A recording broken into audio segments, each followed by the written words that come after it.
भगवत गीता श्लोक क्लास में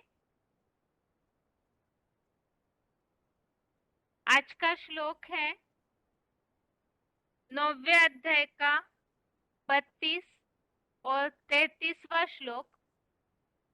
अध्याय 9 श्लोक नंबर 32, 33। ये दोनों श्लोक एक दूसरे से जुड़े हुए हैं, इसीलिए ही आज के क्लास में 9वें अध्याय का 32 और 33 ये दोनों श्लोक एक साथ पढ़ेंगे। पहले है 32वां श्लोक, श्लोक नंबर 32। श्लोक है माम हि पार्थ व्यपाश्रित्य ये अपि स्युः पापयोनयः स्त्रियो वैश्यास्तथा शूद्रा ते अपि यान्ति परां गतिम्। श्लोक दोबारा। माम हि पार्थ व्यपाश्रित्य ये अपि स्युः पापयोनयः स्त्रियो वैश्या तथा शूद्रा तेऽपि यान्ति परां गतिम्। श्लोक का संधि विच्छेद है माम ही पार्थ व्यपाश्रित्य ये अपि स्युः पापयोनयः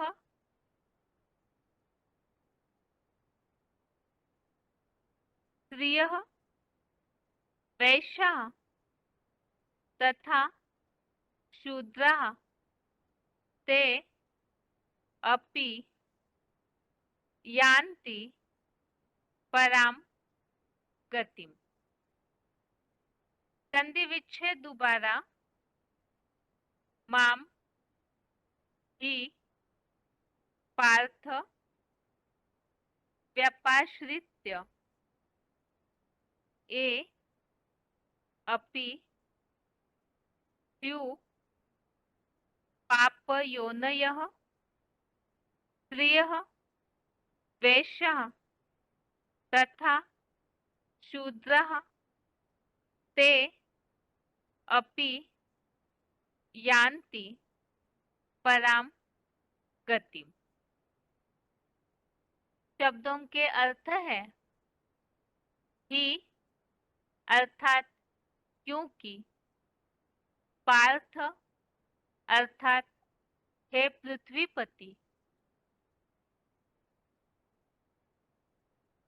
ये अर्थात जो, अपि अर्थात भी, स्त्रियः अर्थात स्त्री, वैश्याः अर्थात वैश्या तथा अर्थात तथा शूद्राः अर्थात शूद्र, पापयोनयः अर्थात पाप योनिया, स्युः अर्थात हो, तेपि इसमें दो शब्द है ते अपि।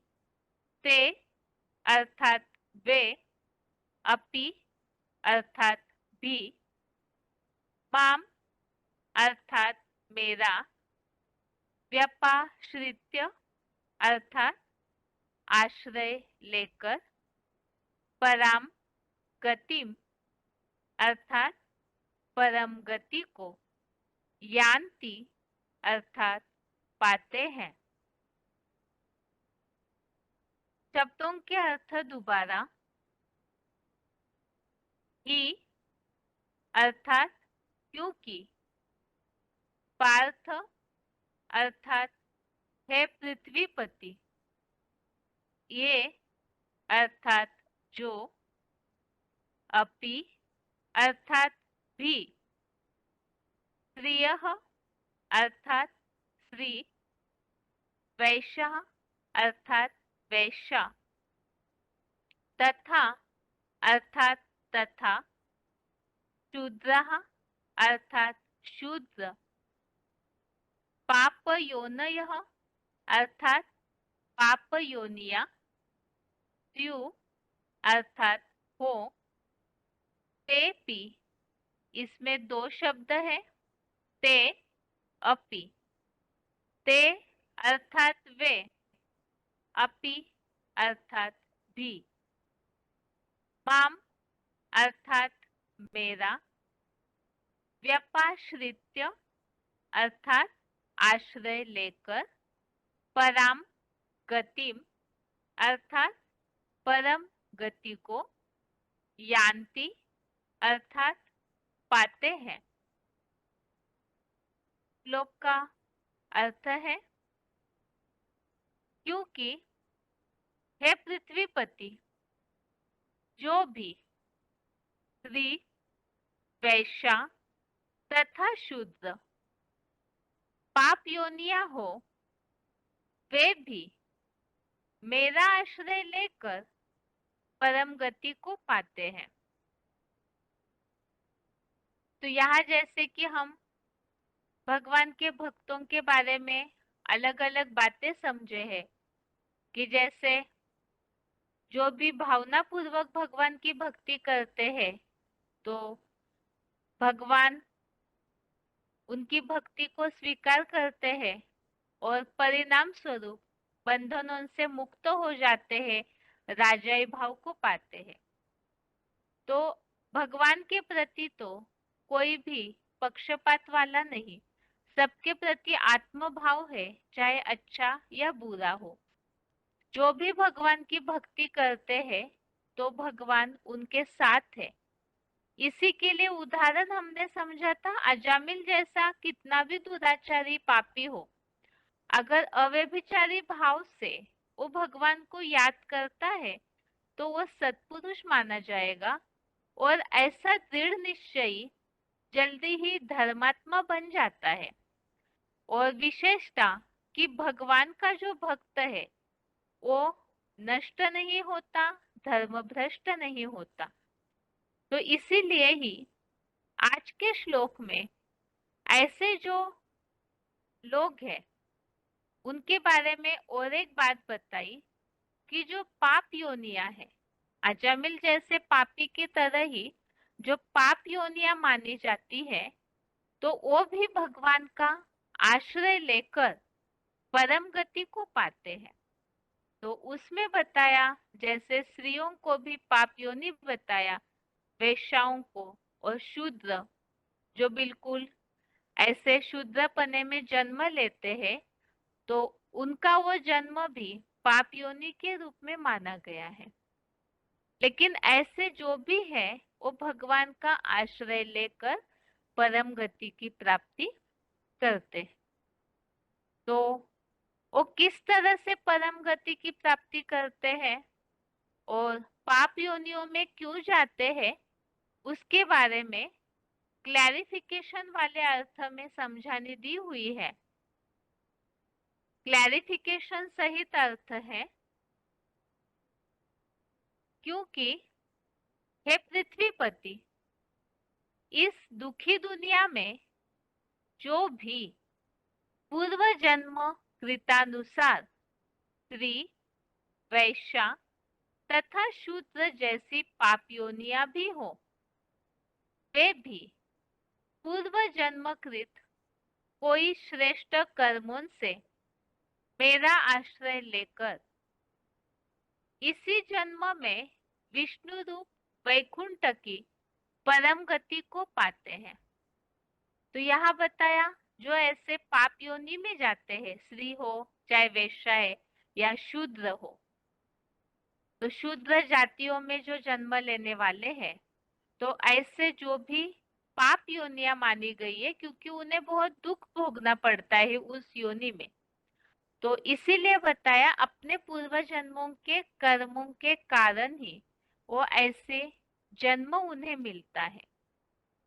और ऐसी आत्माएं ही कोई ना कोई उसमें भी उनका पूर्व जन्मकृत कोई श्रेष्ठ कर्म अगर है, तो ऐसे पूर्व जन्म की श्रेष्ठ कर्मों के आधार से ही वो भगवान का भी आश्रय लेते हैं और इसी जन्म में पुरुषोत्तम संगम युग में विष्णु रूप वैकुंठ की परम गति को पाते हैं।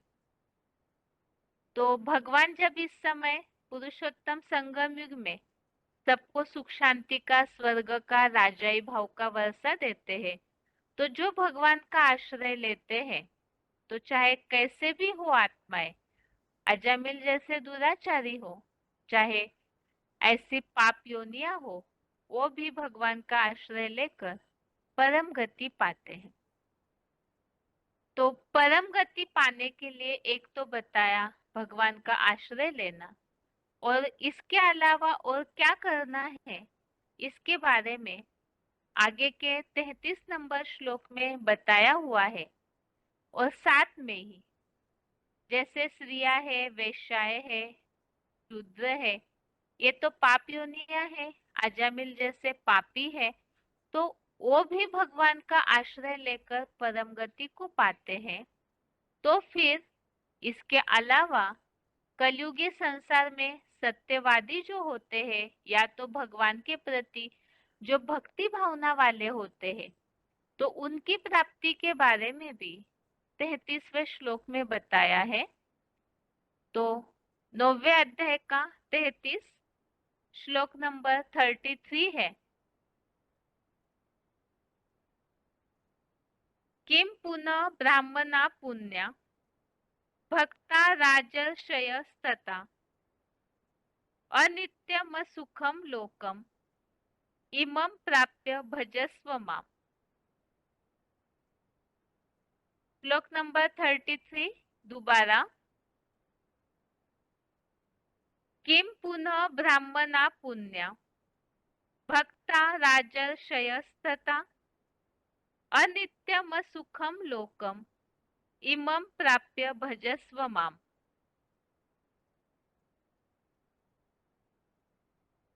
इस 33वें श्लोक का संधि विच्छेद है।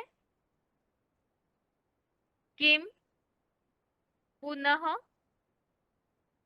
ब्राह्मणा पुण्या भक्ता राजर्षय तथा अनित्यम असुखम लोकम इमं प्राप्य भजस्व माम।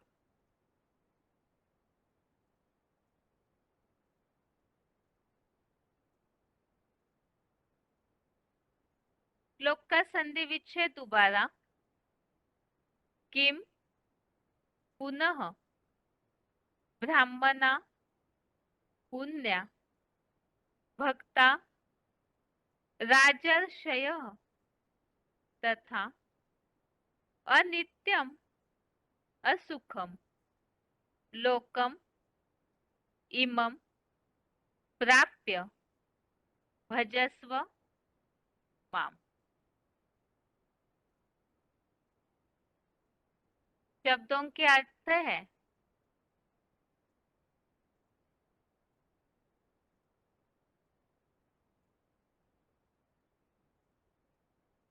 पुनः अर्थात फिर,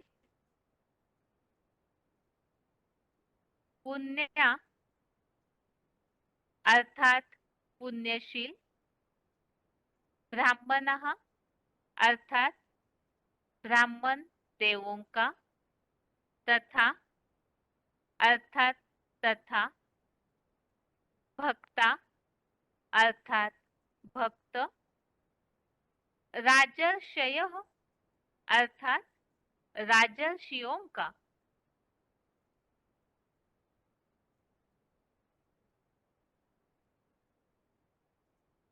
किम अर्थात क्या, इमम अर्थात इस, अनित्यम अर्थात क्षण भंगुर, असुखम अर्थात दुखी, लोकम अर्थात लोक को, प्राप्य अर्थात पाकर, माम अर्थात मुझको, भजस्व अर्थात याद कर।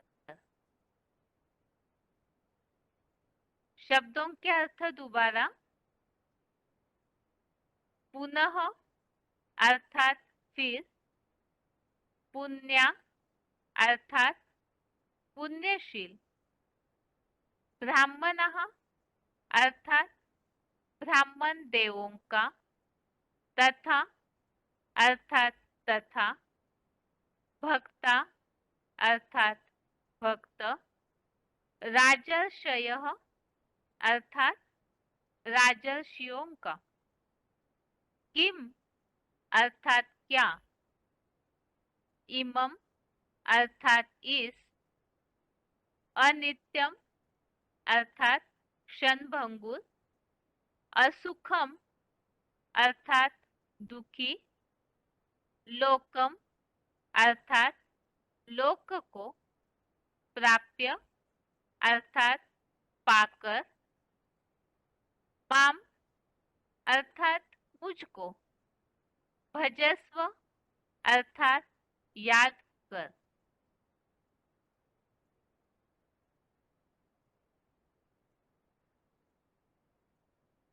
इस 33वें श्लोक का अर्थ है, फिर पुण्यशील ब्राह्मण देवों का तथा भक्त राजर्षियों का क्या कहना, इस क्षणभंगुर लोक को पाकर मुझको याद कर। तो जैसे कि 32वें श्लोक में हमने देखा,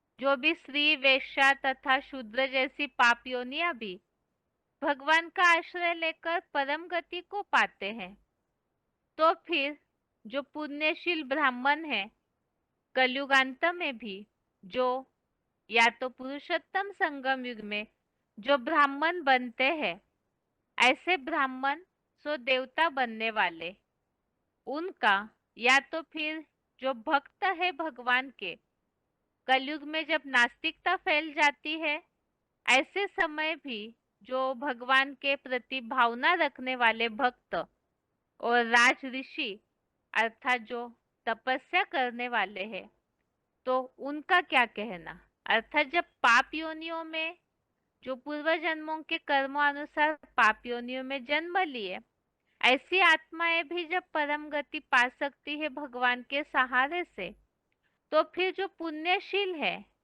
उनका क्या कहना, उन्हें तो सुख मिलना ही मिलना है।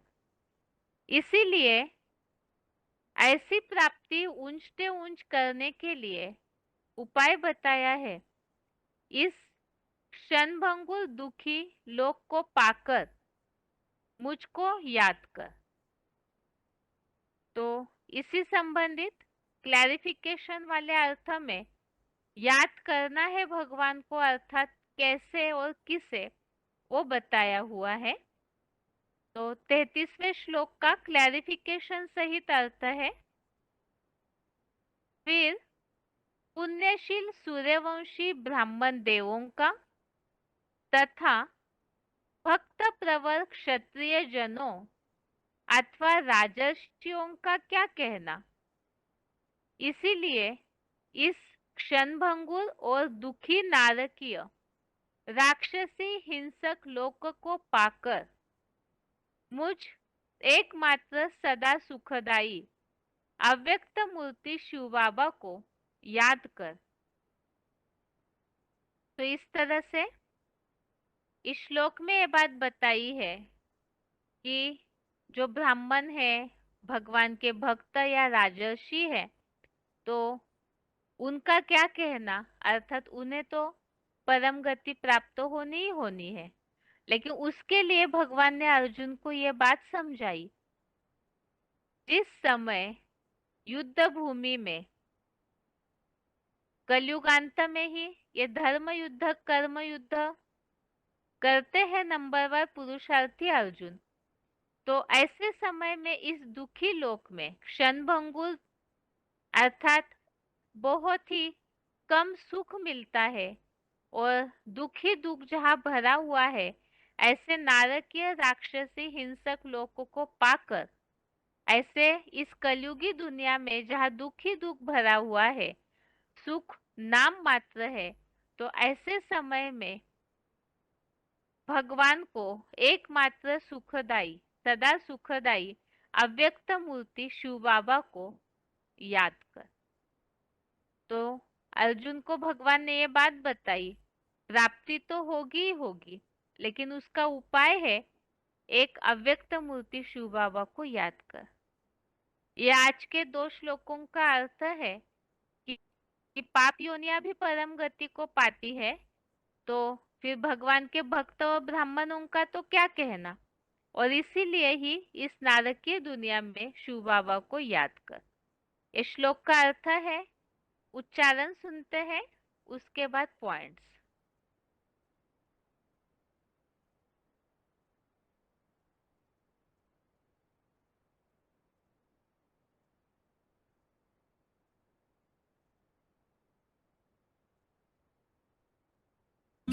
हि पार्थ व्यपाश्रित्य येऽपि स्युः पापयोनयः स्त्रियो वैश्यास्तथा शूद्रा तेऽपि यान्ति परां गतिम्। क्योंकि हे पृथ्वीपति, इस दुखी दुनिया में जो भी पूर्व जन्म कृतानुसार स्त्री, वैश्य तथा शूद्र जैसी पापयोनियां भी हों, वे भी पूर्व जन्म कृत कोई श्रेष्ठ कर्मों से मेरा आश्रय लेकर इसी जन्म में विष्णुरूप वैकुंठ की परम गति को पा।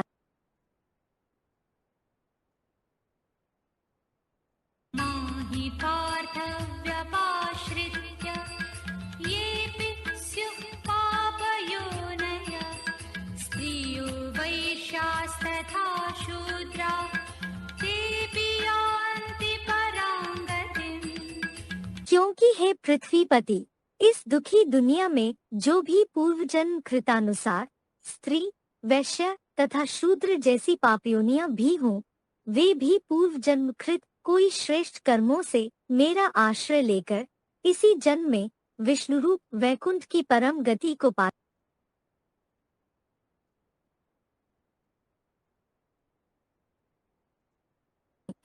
पुनर्ब्राह्मणा पुण्या भक्ता राजर्षयस्तथा अनित्यमसुखं लोकम् इमं प्राप्य भजस्व माम्। फिर पुण्यशील सूर्यवंशी ब्राह्मण देवों का तथा भक्त प्रवर क्षत्रिय जनों अथवा राजर्षियों का क्या कहना। इसीलिए इस क्षणभंगुर और दुखी नारकीय, राक्षसी, हिंसक लोक को पाकर मुझ एकमात्र सदा सुखदायी अव्यक्त मूर्ति शिव बाबा को याद कर।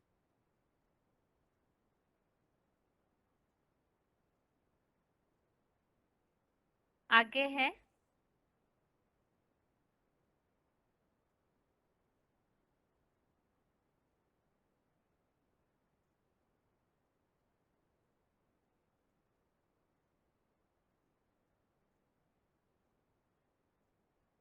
बत्तीसवें श्लोक संबंधित पॉइंट, वार्तालाप number 1551, discussion number 1551, 44 minute 44 minutes के बाद से लिया हुआ पॉइंट है। इस दुखी दुनिया में स्त्री जैसी पाप योनि।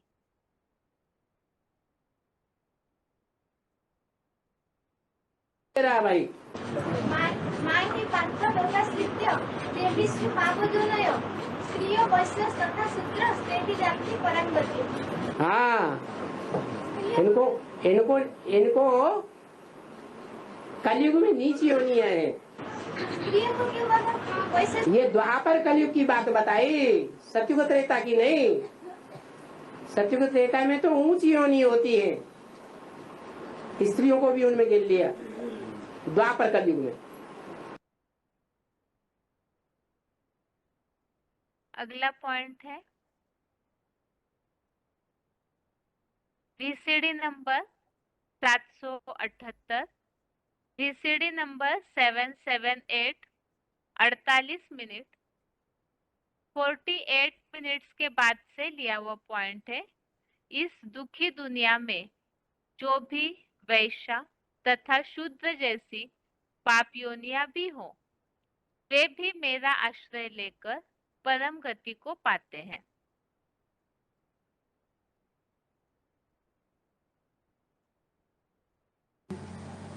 वैश्याएं गणिकाएं भी ऐसी ऐसी आवेंगी। क्या वैश्याएं गणिकाएं भी ऐसी ऐसी आवेंगी जो तुमसे भी तीखी हो जावेंगी। क्या ज्ञान में, योग में, धारणा में बहुत तीखी हो जावेंगी। बड़ी फर्स्ट क्लास गीत गाने वाली। क्या कौन से गीत? फिल्मी गीत, दुनियावी गीत है? हाँ, बाप की महिमा के गीत गाने वाली भाषण करने लग पड़ेंगी। ऐसे फर्स्ट क्लास गीत बनावेंगी जो सुनते ही तुम्हारी खुशी का पारा चढ़ जाएगा।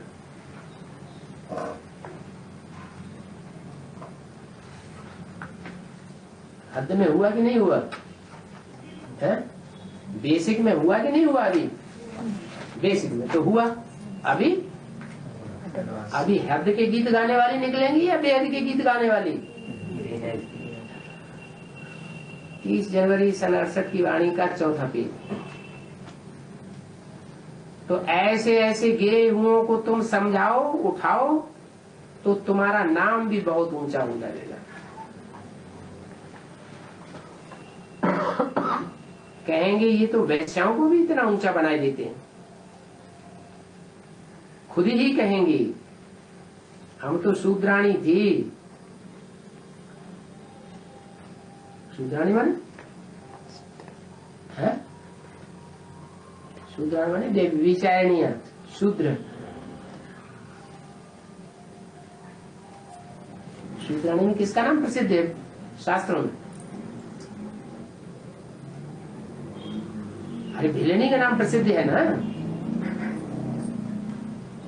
अभी हम ब्राह्मण बने हूं, फिर हम सो देवता क्षत्रिय बनेंगे। यहाँ के पुराने पुराने बच्चे इतना नहीं समझा सकेंगे जितना वह समझा देंगे। क्या कहा है? जब वो निकलेंगी तो इतने फोर्स से निकलेंगी कि पुराने पुराने बच्चे इतना नहीं समझा सकेंगे ज्ञान को जितना वो समझा सकेंगे। क्यों? यहाँ के बच्चे नहीं समझ सकेंगे और वो समझाएंगे, इसका क्या कारण है?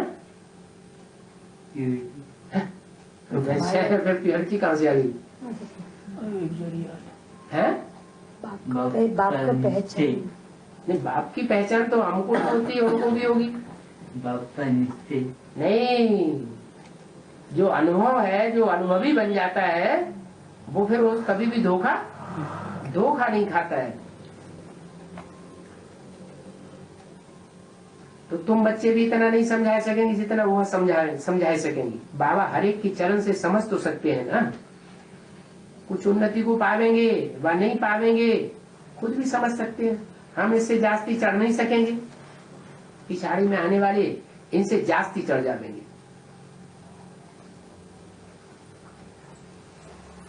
वैश्याएं भी पुरुषार्थ करके माला का दाना बन सकती है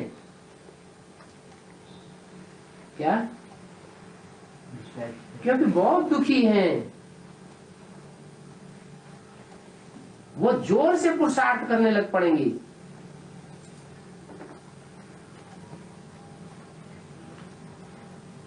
और यहां रहने वालों से भी तीखी चली जाएंगी।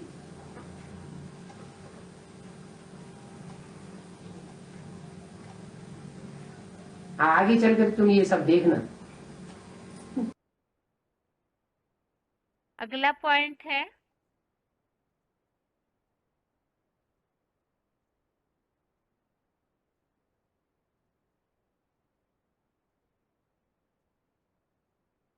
वार्तालाप number 1157, discussion number 1157, 40 minute 40 minutes के बाद से लिया हुआ पॉइंट है। इस दुखी दुनिया में जो भी वेश्या तथा शूद्र जैसी पापियोनियां भी हो, वे भी मेरा आश्रय लेकर परम गति को पाते हैं।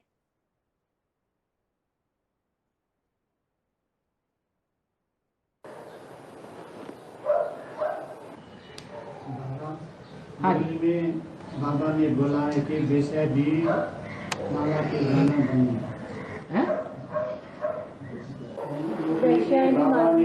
माला का दाना बनेंगी। हाँ जी, हाँ, मुरली में बाबा ने बोला है कि वैश्याएं भी माला के गाना बने। ठीक है, बनेंगी तो कैसे बनेगी? ऐसी वैश्याएं होती हैं कि नहीं जो गीत तो भगवान के गाती हैं? क्या करती है? गीत भगवान के गाती हैं, गणिका कही जाती है। उनका नाम क्या पड़ता है?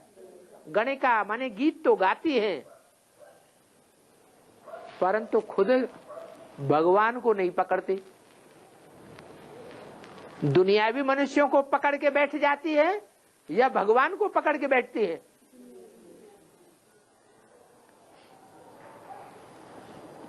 अगर ऐसी गणिकाएं लास्ट में भगवान को पहचान जाएं तो ऊंच पद पा सकती है या नहीं? पा सकती है। ऐसी गणिकाएं बेसिक में बहुत बैठी हुई हैं जिन्होंने अंदर से भगवान बाप को पहचान लिया है।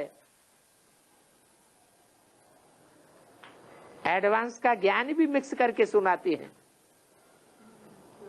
लेकिन खुद भगवान के नहीं बन सकते।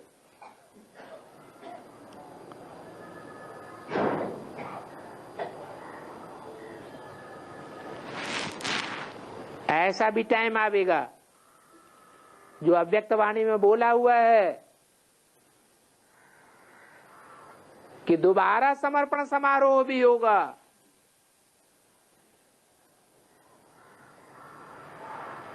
माने एक बार तो बेसिक में सरेंडर हो गए,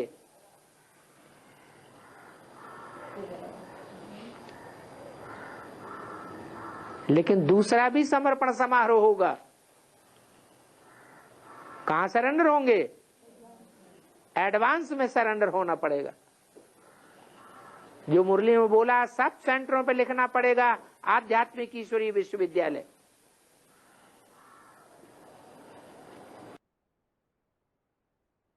अगला पॉइंट है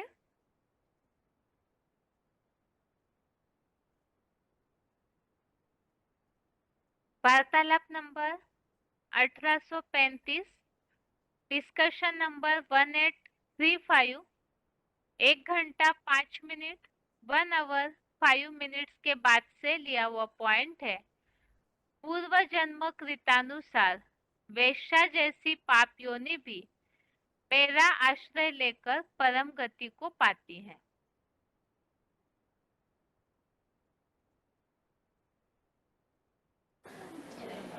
मना बाबा ने बोला वैश्याएं भी माला का दाना बने। तो ये रुद्रमाला के मन के जन्म जन्मांतर के राजाएं बनते हैं कि नहीं? और इनकी आदत पड़ जाती है बेविचारी बनने की अनेक रानियों के साथ। आदत पड़ जाती है या नहीं?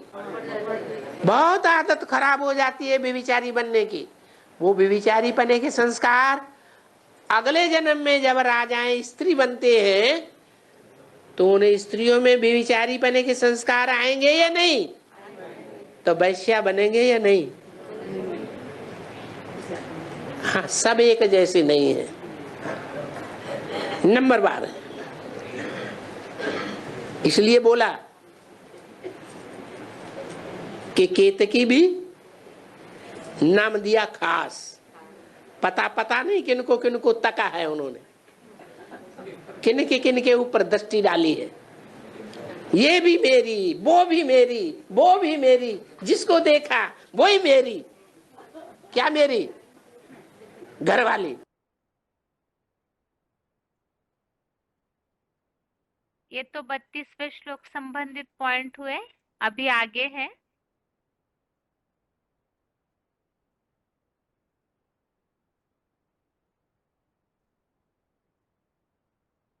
33वें श्लोक में जो उल्लेख आया हुआ है, इस क्षणभंगुर नारकीय लोक को पाकर एक शिव बाबा को याद कर, क्योंकि जब वैश्याओं जैसी पाप योनि ही परम गति पा सकती है, तो और जो है ब्राह्मण और राजर्षि, उन्हें भी प्राप्ति तो होनी ही होनी है।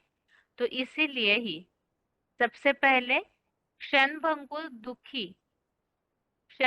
और दुखी नारकीय लोक अर्थात क्या, VCD number 2758, VCD number 2758, 20 minute 20 minutes के बाद से लिया हुआ पॉइंट।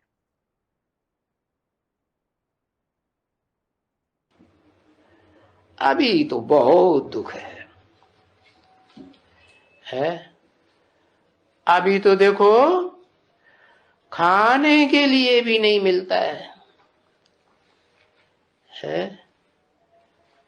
खाने के लिए भी पूरा नहीं मिलता है, तो फिर बीमार पड़ते रहते हैं। अभी तो दुख ही दुख है। और सुख तो अल्पकाल क्षण भंगुर है।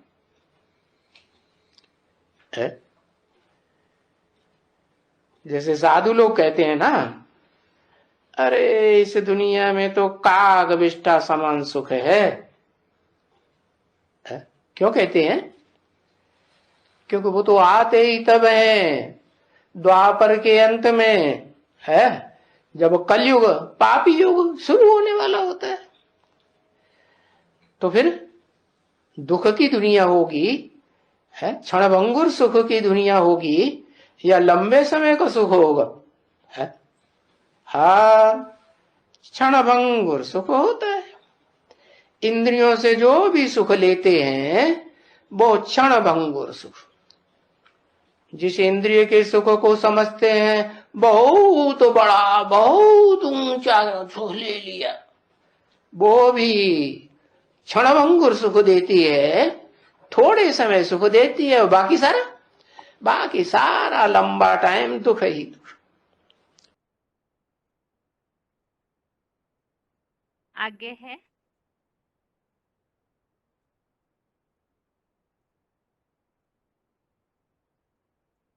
VCD number 1487, VCD number 1487, 41 minute 41 minutes के बाद से लिया हुआ पॉइंट है। इसीलिए इस क्षणभंगुर और दुखी नारकीय राक्षसी हिंसक लोक को पाकर मुझ एकमात्र सदा सुखदायी अव्यक्त मूर्ति शिव बाबा को याद कर।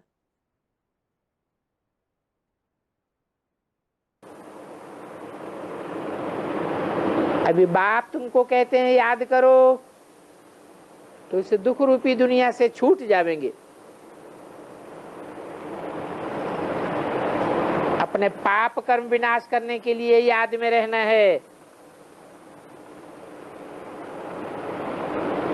एक तरफ भी कर्म विनाश के लिए योग लगावें, और फिर दूसरी तरफ अगर पाप कर्म भी करें तो फिर यहाँ 100 गुना दंड पड़ जाता है। तो दुख की दुनिया बढ़ती जाएगी या घटेगी? अनुभव की बातें हैं। अभी बाप कहते हैं मुझको याद करो, तो दुख की दुनिया से छूट जाएंगे।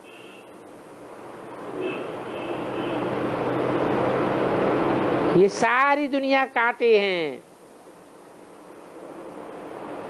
कोई भी देहधारी में ममत्व नहीं रखना है। इन देहधारियों को याद करने से कांटे ही कांटे लगते हैं। कांटे दुखदाई होते हैं ना। बाबा को याद करने से तुम फूल बनते हो। तो अभी ये देहधारियों का ममत्व मिटाना है। इस तरह से आज की क्लास में 9वें अध्याय का 32 और 33वें श्लोक को हमने समझा है, जिसमें ये बातें आई हुई है कि कैसे भी पाप योनियां क्यों न हो, फिर भी जो भगवान का सहारा लेते हैं वो परम गति को प्राप्त करते हैं। और ऐसी गति प्राप्त करने के लिए जब पाप योनियां ही परम गति प्राप्त कर सकती है, माला का दाना बन सकती है, तो ब्राह्मण और राजर्षियों का क्या कहना, उन्हें तो मिलना ही है सुख। इसीलिए भगवान ने अर्जुन को समझाया है, इस क्षणभंगुर, जिस कलयुगी दुनिया में क्षणभंगुर सुख है और दुखी दुखे नारकीय लोक में, तो इस लोक में ही एकमात्र शिव बाबा को याद कर। अभी आगे है रिवीजन।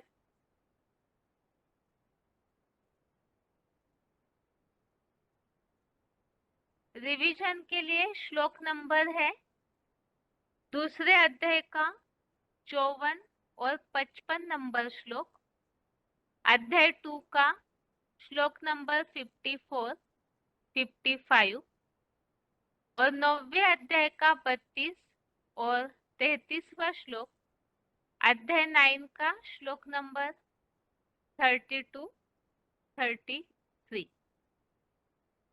और पहले है दूसरे अध्याय का 54वां श्लोक, जहाँ टॉपिक चल रहा है श्लोक नंबर 54 से 72 तक, श्लोक नंबर 54 से 72 तक, स्थिर बुद्धि पुरुष के लक्षण और महिमा। तो जहाँ दूसरे अध्याय में हम टॉपिक देख रहे थे, इसके पहले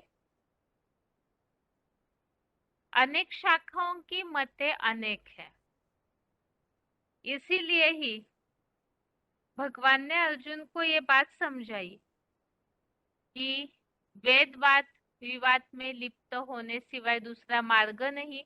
ऐसे समझने वाले जो अविवेकी जन हैं, और यहाँ ही स्वर्ग के सुख पाना परम पुरुषार्थ है, ऐसे मान करके भोग ऐश्वर्य में लिप्त रहते हैं, तो फिर उनकी बुद्धि समाधि में स्थिर नहीं हो पाती है। इसीलिए भगवान ने अर्जुन को बताया, अब स्थिर होना है, समाधि की अवस्था को पाना है, तो जो 3 गुणों वाले वेद है उनसे भी परे जाकर आत्म बिंदु की स्थिति में स्थित होना है। और साथ में ही जब ज्ञान सरोवर मिल जाता है, तो जो गड्ढे गड्ढेचिया पोखरों का जो मटमैला जल है, यहाँ ज्ञान जल की बात बताई कि उसका कोई प्रयोजन जो ज्ञानी ब्राह्मण है उनके लिए नहीं रहता। अर्थात एक बार शिव बाबा को प्राप्त करने के बाद ऐसे ब्राह्मण और किसी भी देहधारी धर्मगुरुओं के ज्ञान की तरफ आकर्षित नहीं होंगे। और इसीलिए भगवान ने अर्जुन को समझाया कर्मों के बारे में कि कर्मों के फल की आसक्ति को त्याग कर कर्म कर। और इसमें एक खास बात, सुनी सुनाई बातों पर विश्वास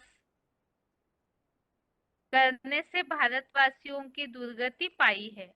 तो भारतवासियों ने जो दुर्गति पाई है उसके लिए बताया कि जब इस सुनी सुनाई बातों के मोह रूपी कीचड़ से अर्जुन पार हो जाएगा, तो परम वैराग्य की स्थिति प्राप्त होगी।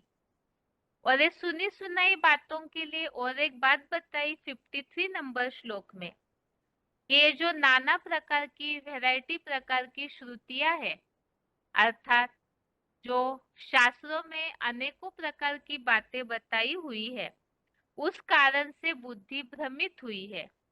और ऐसी भ्रमित बुद्धि स्थिर नहीं हो सकती। वो बुद्धि तब स्थिर होगी जब परमात्मा की याद में अविचल स्थिर होगा तो योग की समाधिगत स्थिति को पा सकता है। तो स्थिर बुद्धि होने का मार्ग क्या है और स्थिर बुद्धि के लक्षण क्या है, इसके बारे में यहाँ भगवान अर्जुन को समझा रहे हैं स्थिर बुद्धि पुरुष के लक्षण। तो सबसे पहले अर्जुन ने भगवान से प्रश्न पूछा है। भगवान ने जब स्थिरता की बात कही कि सब बातों से बुद्धि हटाकर परमात्मा की याद में स्थिर हो जा, तो अर्जुन ने भगवान से पूछा है स्थिर बुद्धि की परिभाषा क्या है। 54 नंबर श्लोक नंबर 54 है। अर्जुन उवाच स्थितप्रज्ञस्य का भाषा समाधिस्थस्य केशव स्थितधि किम प्रभाषेत किमासीत व्रजेत किम। श्लोक दोबारा। स्थितप्रज्ञस्य का भाषा समाधिस्थस्य केशव स्थितधि किम प्रभाषेत किमासीत व्रजेत किम। अर्थात क प्लस ईश, केशव का अर्थ बताया।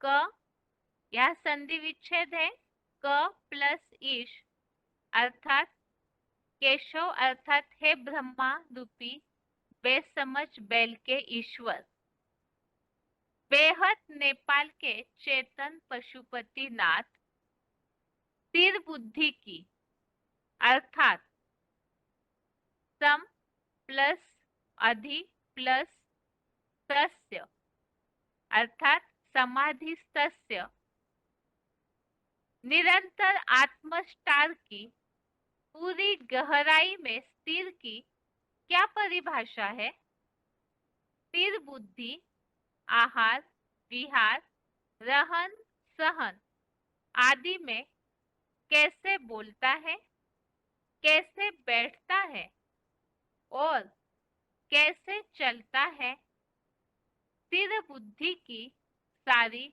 माहिती चाहिए। माहिती अर्थात जानकारी चाहिए। तो यहाँ अर्जुन ने भगवान से पूछा है परमात्मा की याद में बुद्धि अविचल स्थिर हो जाएगी तो योग की अवस्था को पाएगा। तो ऐसी योग की समाधि की अवस्था को पाने के लिए क्या करना चाहिए, तो ऐसे स्थिर बुद्धि के क्या लक्षण है उसके बारे में अर्जुन ने पूछा है। तो इस श्लोक में जो दो बातें आई है, एक तो समाधि अर्थात निरंतर आत्मस्टार की पूरी गहराई में स्थिर। तो ये समाधि अर्थात क्या है, बेहद ब्राह्मणों की दुनिया में इसका बेहद अर्थ क्या है, और भक्ति मार्गीय जो भी भक्त है साधु सन्यासी है वो समाधि अर्थात क्या समझते हैं उसके बारे में, और केशव अर्थात ब्रह्मा रूपी बेसमझ बैल के ईश्वर। तो इस संबंधित आगे पॉइंट सुनते हैं। आगे है पॉइंट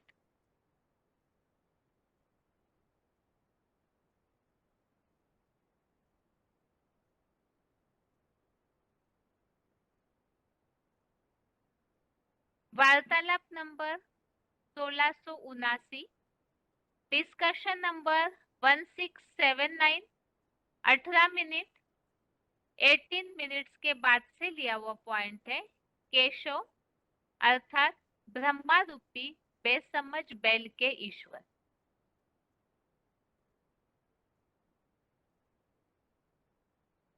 ईशान कोण में ईश्वर को दिखाते हैं। ईश्वर से ऊंचा तो कोई होता ही नहीं है। और अच्युतम केशवम का माने ब्रह्मा, ईश माने ईश्वर। ब्रह्मा का भी ईश्वर कौन है? शिव बाबा। राम, राम त्रेता में डाल दिया।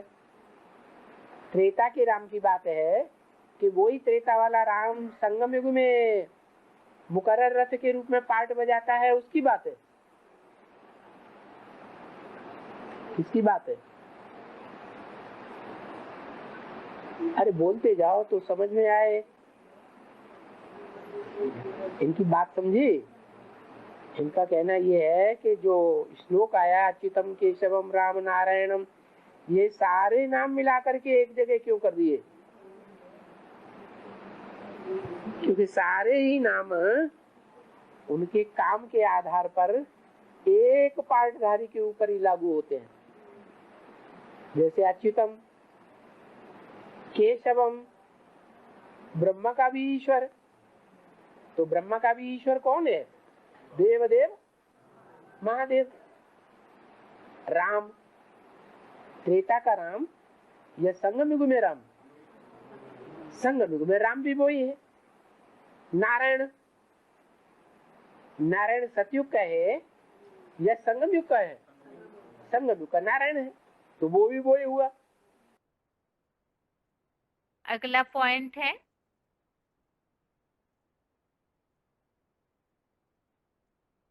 स्थिर बुद्धि अर्थात समाधिस्तस्य, जो श्लोक में शब्द आया है, निरंतर आत्मस्टार की गहराई में स्थिर अवस्था, उसे समाधि कहा है।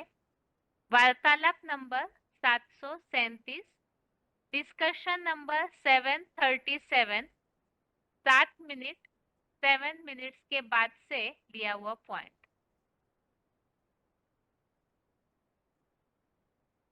समाधि का वास्तविक अर्थ है सम माने संपूर्ण, अधि माने अंदर। क्या? जैसे कहते हैं आध्यात्मिक, अधि माने अंदर, आत्मिक माने आत्मा। आत्मा के अंदर क्या क्या है? जैसे ये बीज है, आम का बीज है, इस बीज के अंदर क्या है? भाई आम का झाड़ है। अधि मालूम पड़ गया ना इसके अंदर क्या है? बीज देख करके जो जानकार होगा वो पहचान देगा इसके अंदर आम का झाड़ है, आम के ऐसे ऐसे पत्ते होंगे, ऐसी ऐसी टहनियां होंगी, ऐसा ऐसा फल होगा, ऐसा ऐसा बौर होगा, होगा ना? तो ऐसे ही ये आत्मा भी बीज है, देख के पहचान जाते हैं बाबा जी। इस आत्मा रूपी बीज को पहचानना, जानना। इस आत्मा रूपी बीज में कितने जन्म भरे हुए, कौन कौन कहाँ कहाँ इसने पार्ट बजाया है, किस देश विशेष में पार्ट बजाया, किन किन कैसी आत्माओं के बीच में पार्ट बजाया है, वो आत्मा के अंदर की सारी बात बाहर निकाल ले, उसको कहेंगे आध्यात्मिक ज्ञान। ज्ञान से तो बात क्या थी? प्रश्न समाधि। सम माने संपूर्ण, अधि माने अंदर, माने संपूर्ण अंदरूनी स्टेज में पहुंच जाना, उसको कहते हैं समाधि। वो साधु सन्यासी जो समाधि लगाते हैं, जीते जी शरीर छोड़ते हैं, वो तो शरीर को अंदर छोड़ देते हैं, आत्मा तो फिर भी जाके जन्म लेती पानी है। के अंदर, मिट्टी के अंदर। आत्मा गर्भ में जाके जन्म लेती है कि नहीं? आत्मा गर्भ में जाके जन्म ले, वो ये समझते हैं कि पार निर्वाण गया। पार निर्वाण तो कोई नहीं जाता। अब बाप हमको समाधि सच्ची देना सिखाते हैं। आगे है 55 नंबर श्लोक, श्लोक नंबर 55। भगवान ने, अर्जुन ने जो प्रश्न पूछा है स्थिर बुद्धि की परिभाषा क्या है, तो उसके लिए भगवान ने उत्तर दिया है। भगवान उवाच प्रजहाति यदा कामान् सर्वान् पार्थ मनोगतान् आत्मन्नेवात्मना तुष्टः स्थितप्रज्ञस्तदोच्यते। श्लोक दोबारा। भगवान उवाच प्रजहाति यदा कामान् सर्वान् पार्थ मनोगतान् आत्मन्नेवात्मना तुष्टः स्थितप्रज्ञस्तदोच्यते। अर्थात, हे पृथ्वीपति, मनसा संकल्पों में चलने वाली सभी कामनाओं को मनुपुत्र मानव जब भली भांति त्यागता है, अपने आप से आत्मस्टार में या परमात्मा स्मृति में ही संतुष्ट रहता है, तब स्थिर बुद्धि वाला कहा जाता है, अन्यथा नहीं कह सकते। तो यहाँ श्लोक में जो बात बताई है, स्थिर बुद्धि किसे कहा जाएगा? मनसा संकल्पों में चलने वाली सभी कामनाओं अर्थात इच्छाओं को जो त्याग देता है। मनुपुत्र मानो, मनु और उसकी संतान है मनुष्य अर्थात मनन चिंतनशील। तो मनन चिंतन के आधार से ज्ञान को समझ करके जो अपनी सारी इच्छाओं को त्याग देता है, भली भांति अर्थात पूरी तरह से त्याग देता है। तो इच्छाएं देह के संबंधित ही होती है, देह भान संबंधित ही। तो उसे त्याग कर अपने आप से आत्मस्टार में या परमात्मा स्मृति में ही संतुष्ट रहता है, तब स्थिर बुद्धि वाला कहा जाता है।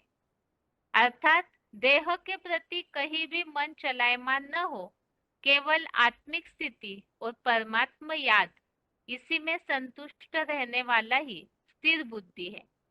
श्लोक में जो बात आई है, सभी कामनाओं को भली भांति त्यागना, इसी संबंधित नीचे मुरली पॉइंट दिया हुआ है। मुरली तारीख 10 अप्रैल 1968, मुरली डेट 10 अप्रैल 1968। इसमें एक शब्द आया है इच्छा मात्रम अविद्या। तो भली भांति सब बातों को, मनसा संकल्पों को त्यागना, कामनाओं को त्यागना अर्थात इच्छा मात्रम अविद्या। और इसी संबंधित जो उल्लेख आया हुआ है श्लोकों का, जिसको रेफरेंस श्लोक के रूप में देखते हैं, जो यहाँ नंबर दिए हुए हैं, चौथे अध्याय का 19वां, छठवें अध्याय का 4था और 18वें अध्याय का 24वां। आगे है रेफरेंस श्लोक।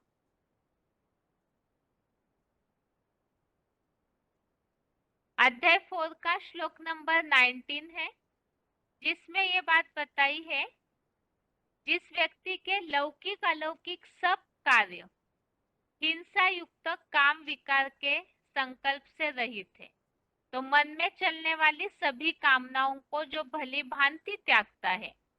तो यहाँ जिसके सब कार्य काम विकार के संकल्प से रहित, रहित अर्थात त्यागा हुआ, उसको बुद्धिमान लोग ज्ञानाग्नि से पाप कर्म जलाने वाला पुरुषोत्तम संगमयुगी पंडित कहते हैं।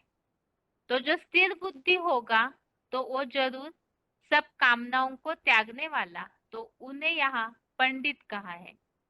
ऐसे ही अगला रेफरेंस श्लोक है 6वें अध्याय का 4था अध्याय 6 का श्लोक नंबर 4। इसमें बताया है, जब काम विकार के संकल्प सहित सब संकल्पों का संपूर्ण त्यागी आत्म बिंदु स्मृति से न लोलुप इंद्रियों के कर्मों न इंद्रियों के भोगों में आसक्त होता है, तब योग की सर्वोच्च अव्यक्त स्थिति में चढ़ा हुआ कहा जाता है। अब जिसने अपने सारे संकल्पों कामनाओं को ज्ञानाग्नि में जला दिया, सब संकल्पों का संपूर्ण त्यागी, वो फिर योग की ऊंची अवस्था में चढ़ जाता है। और इसी तरह 18वें अध्याय का 24वां अध्याय 18 का श्लोक नंबर 24, इसमें ये बात बताई, जो कामनाओं वाले हैं, स्वार्थ में दैहिक फल की कामना वाले व्यक्ति द्वारा अपने ही विनाशी देह अहंकार पूर्वक बड़े परिश्रम पूर्वक किसी लगाव के कारण जो कार्य बार बार अत्यंत कठिनाई से किया जाता है, तो वो राजसी कर्म है। अर्थात स्थिर बुद्धि वाला सब बातों को त्यागेगा, मनसा संकल्पों को त्याग कर योग की ऊंची अवस्था में चढ़ जाता है। और जो स्वार्थी है, अपनी कामनाओं में ही जो लिप्त रह के वही वही कार्य बार बार करते हैं, तो वो फिर राजसी कर्म करने वाले कहे जाएंगे। तो इस तरह से यहाँ इच्छा मात्रम अविद्या संबंधित बातें बताई। आगे है इस श्लोक संबंधित पॉइंट, इच्छा मात्रम अविद्या, VCD number 2524, VCD number 2524, 25 minute 25 minutes के बाद से लिया हुआ पॉइंट।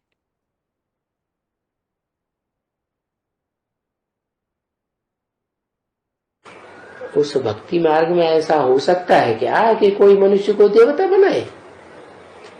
ना, मनुष्य कभी भी कोई को देवता नहीं बना सकते हैं।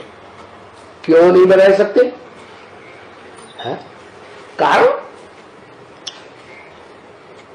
कारण है कि जो सदा देने वाला होगा, दाता होगा, वो ही मनुष्य को देवता बना सकता है।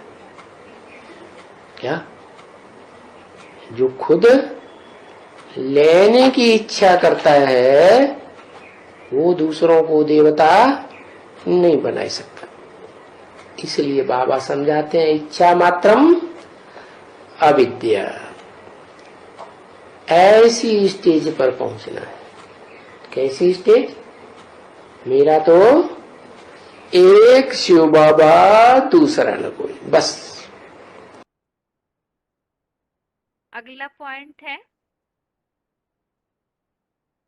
स्थिर बुद्धि के लक्षण, आत्मस्टार और परमात्मा स्मृति में ही संतुष्ट और निसंकल्पी अवस्था। VCD number 2466, VCD number 2466, 39 minute 39 minutes के बाद से लिया हुआ पॉइंट।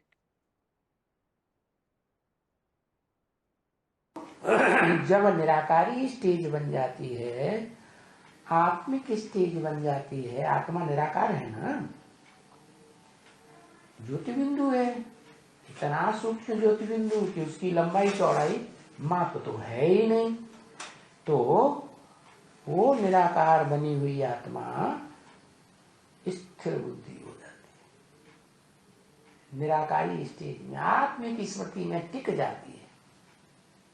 देह और देह के 5 तत्व और उस देह में जो इंद्रियां हैं, उन इंद्रियों का सुख का आकर्षण एकाग्र स्थिति में योगी को होता ही नहीं। उसमें एकाग्रता के कारण वशीकरण की शक्ति आ जाती है। क्या? वो चाहे तो दुनिया में किसी को भी वशीभूत कर सकता है, लेकिन उसको कोई वशीभूत नहीं कर सकता। लेकिन है तो योगी नंबर 1। एक जैसी एकाग्रता सबके अंदर नहीं हो सकती। तो बात तो सच्ची ये है कि मनुष्य मनुष्य की सदगति नहीं कर सकता, क्योंकि मनुष्य भगवान होता ही नहीं, उसमें मन चंचल होता है। वो चंचल मन जब एकाग्र हो जाए ज्योति बिंदु आत्मा पर, तब उसे कहेंगे निसंकल्प। कोई संकल्पना आए सिवाय एक ज्योति बिंदु आत्मा के। इसलिए गीता में लिखा है नहीं संन्यस्त संकल्पो योगी भवति कश्चन। क्या? जिसने संकल्पों का त्याग नहीं किया है वो योगी कैसे हो सकता है?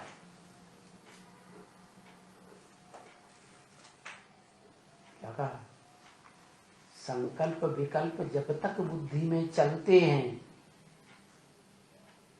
तब तक योगी है कि भोगी है? भोगी। पूर्व जन्मों के जो पाप पुण्य के हिसाब किताब आत्मा में हैं, वो चुकतू नहीं किए हैं, तो वो पूर्व जन्मों के हिसाब किताब संकल्पों के रूप में तो जरूर आएंगे। वाचा के रूप में भी आ सकते हैं, कर्मणा के रूप में भी आ सकते हैं, कर्म इंद्रियों के द्वारा। तो मूल है संकल्प, बीज है संकल्प।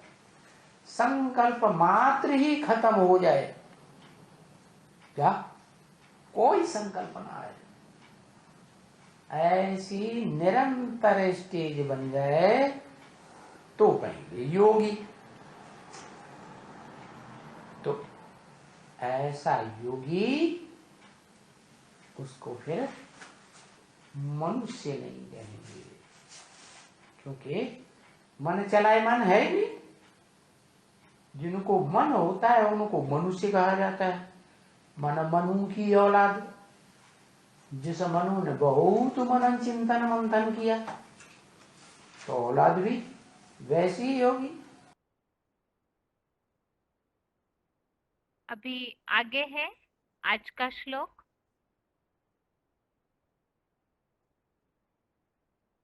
32 और 33वां श्लोक। पहले है श्लोक नंबर 32। माम ही पार्थ व्यपाश्रित्य ये अपि स्यु पाप योनयः स्त्रियो वैश्या तथा शूद्रा तेपि यान्ति पराम गति। अर्थात क्योंकि है पृथ्वीपति, इस दुखी दुनिया में जो भी पूर्व जन्म कृतानुसार स्त्री, वैश्या तथा शूद्र जैसी पाप योनिया भी हो, वे भी पूर्व जन्मकृत कोई श्रेष्ठ कर्मों से मेरा आश्रय लेकर इसी जन्म में विष्णु रूप वैकुंठ की परम गति को पाते हैं। और 33वां श्लोक नंबर 33 है। किम पुनः ब्राह्मणा पुण्या भक्ता राजर्षयस्तथा अनित्यम सुखम लोकम इमं प्राप्य भजस्व माम। अर्थात फिर पुण्यशील सूर्यवंशी ब्राह्मण देवों का तथा भक्त प्रवर क्षत्रिय जनों का अथवा राजर्षियों का क्या कहना। इसीलिए इस क्षणभंगुर और दुखी नारकीय राक्षसी हिंसक लोक को पाकर मुझ एकमात्र सदा सुखदाई अव्यक्त मूर्ति शिव बाबा को याद कर। तो ये आज के 2 श्लोकों का अर्थ हुआ। और टेस्ट के हिसाब से श्लोक नंबर एक बार फिर से, दूसरे अध्याय का 54 और 55 नंबर श्लोक, अध्याय 2 का श्लोक नंबर 54, 55 और 9वें अध्याय का 32, 33, अध्याय 9 का श्लोक नंबर 32, 33। इसके साथ ही आज के लिए गीता क्लास यहाँ पूरा होता है। ओम शांति।